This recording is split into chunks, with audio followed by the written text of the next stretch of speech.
Riyad, go on, please.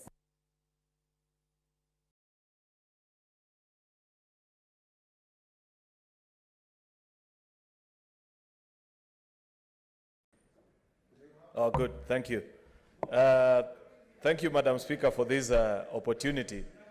This makes for a very interesting afternoon.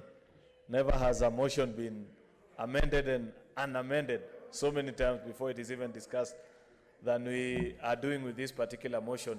Yeah, other members, please console in low tones. We are going to move, we are moving, we are progressing well. Okay. The only thing I want to beg members is, I don't expect Senator Lelekwe to close the House at midnight. Please let's use our discretion to spend less than the 20 minutes that you have been given. And if you can move faster, then maybe...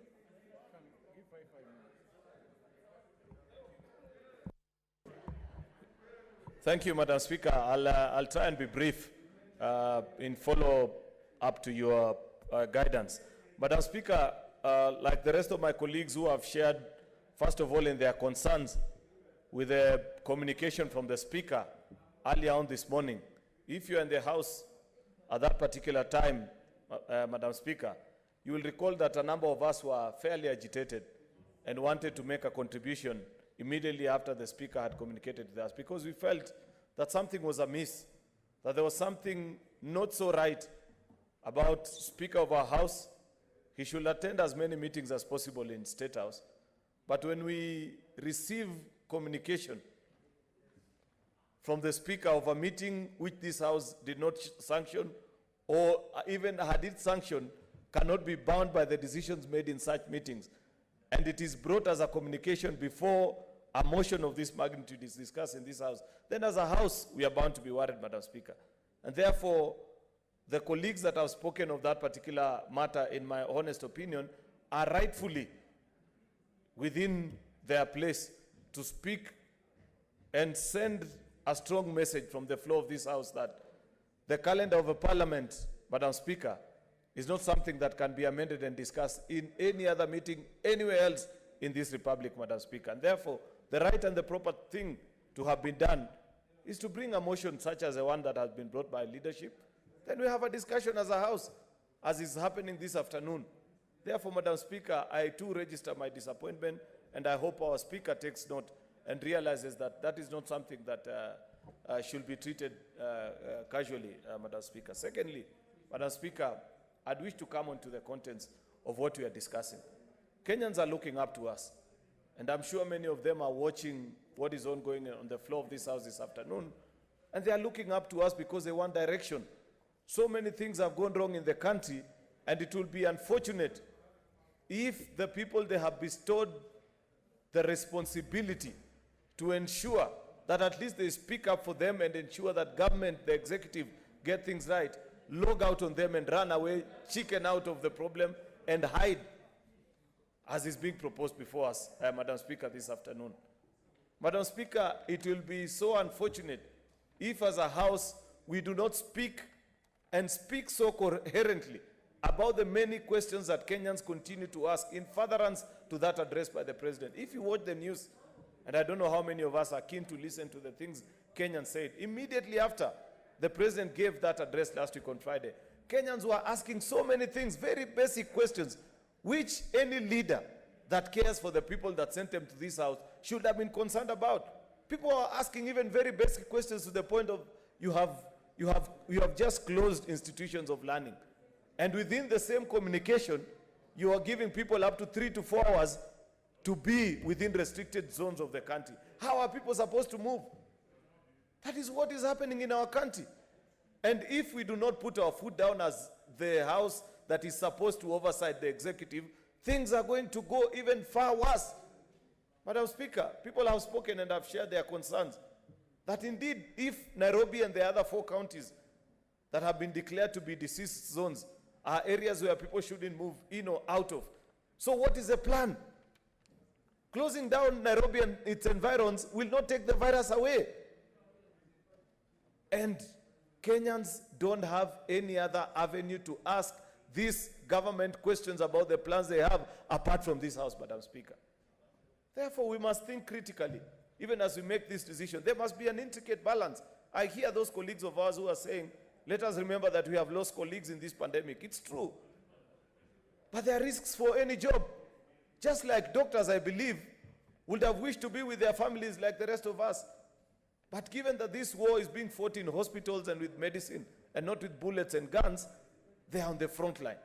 If you read our constitution, Madam Speaker, Article 1 of our constitution, the first institution that Kenyans delegate power to, even before anybody else, is Parliament. We speak on behalf of the millions. The people of Kericho that are confused and are wondering, there are only 6,000 doses of vaccines that have been sent to Kericho. A county that has 1 million people. They are looking up to me. Where will I give them answers? And I've been locked in this city. I've been told not to dare to move away. Therefore, we must balance, Madam Speaker, and think critically. The challenge of leadership is rising up to the occasion in moments of difficulties, as this House is being called at particular moments like this, Madam Speaker. You read the supplementary budget that the National Assembly passed, I think last week or the week before. 8 billion shillings is being pumped down. This thing that is called Nairobi Expressway. Who is this that is in such a hurry that even in times of pandemic, when we should be saving every coin to import vaccines, we are buying steel and cement? Who is in charge of this country, Madam Speaker? I'd wish to meet that person. I want to see them. Because honestly, the things that are being done do not make sense to me as a leader.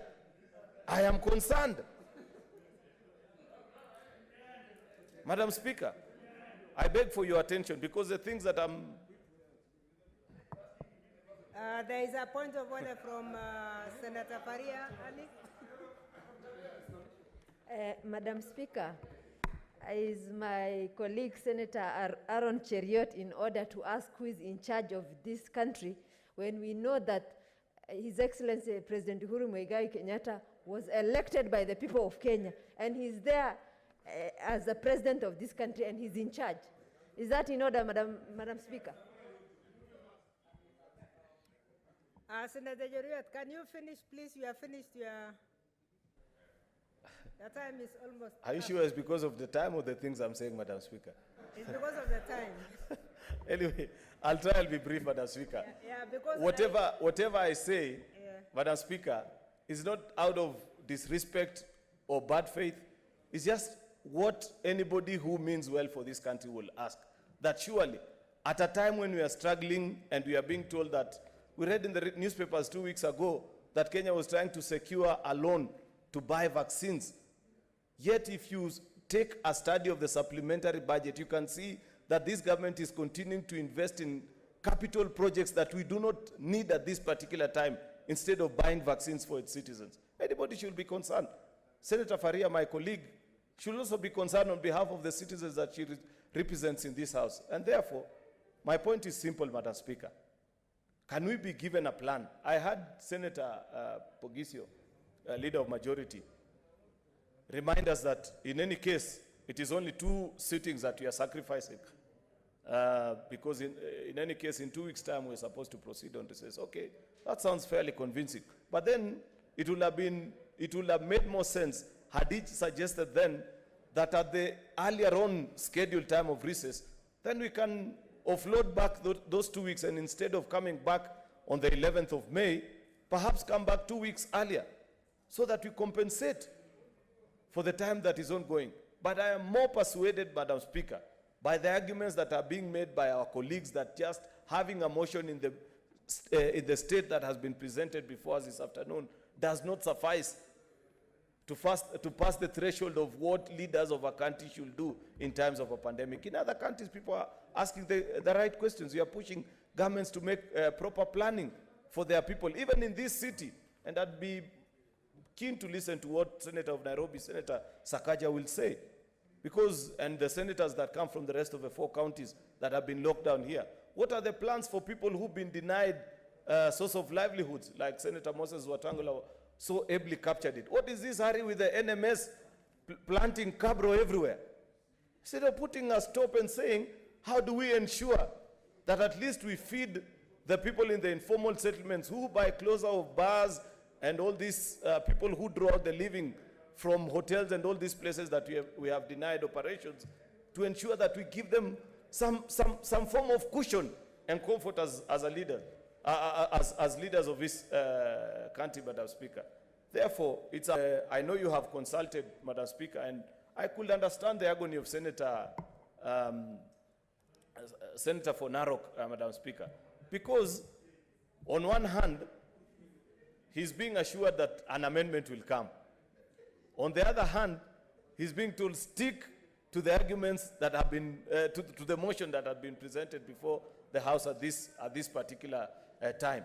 And every time I see you keep on calling Senator Chilo Ayako, and I don't know who else has an amendment, perhaps it is better before we declare our stand whether we are going to support this motion or oppose it, that they be granted an opportunity, Madam Speaker, so that in the fullness of time, they have the benefit of having listened to all of us and the things that we are proposing. Therefore, Madam Speaker, at this... Point of order from Senator Sakaja. Information. Point of information, would you like to be informed? Madam Speaker, just two things. One, in as much as I agree with a lot that my brother Senator Aaron Cheriot is saying, and he's mentioned he'd want to hear my comments, the example he's used is not accurate. The expressway of Nairobi, which is going to serve a big part of the transport corridor, not a shilling from the taxpayer is being used. It's a PPP project. So the 60 billion is being sourced by the contractor, and probably that's why they're hurrying, because they want to finish and start levying tolls. So your point, you might have a point, but not that example of the expressway. It is a PPP project, and the Kenyan taxpayers' money are not being used on that. But Madam Speaker, the reason I stood is because, as you saw, Madam Speaker, because there's a list, my mic was switched on from the table. And when they switched it off, I'm sure I've fallen down on the list. May I be returned to where I was? Because I have those points to make, Madam Speaker. Okay. Please wind up, Senator Cheriot. Correcting what Senator Sakaja has said, I'll share with him a copy of a supplementary budget. I have taken time to read what I'm saying. That figure of 8 billion is not a figure that I have just arrived on.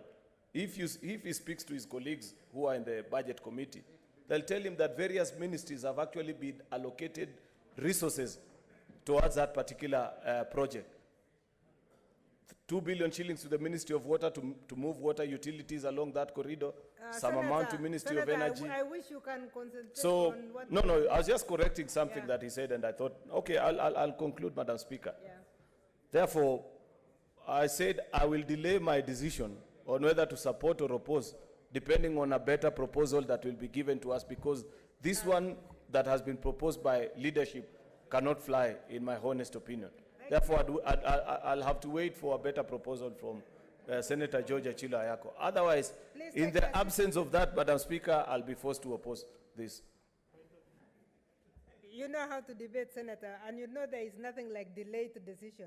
When we are debating senators, you either oppose or support. When the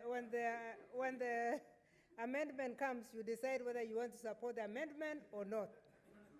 Honorable Senators, now that I have received the notice of amendment in an approved format, I would like to invite Senator Ochilo Ayako to come forward and move his amendment.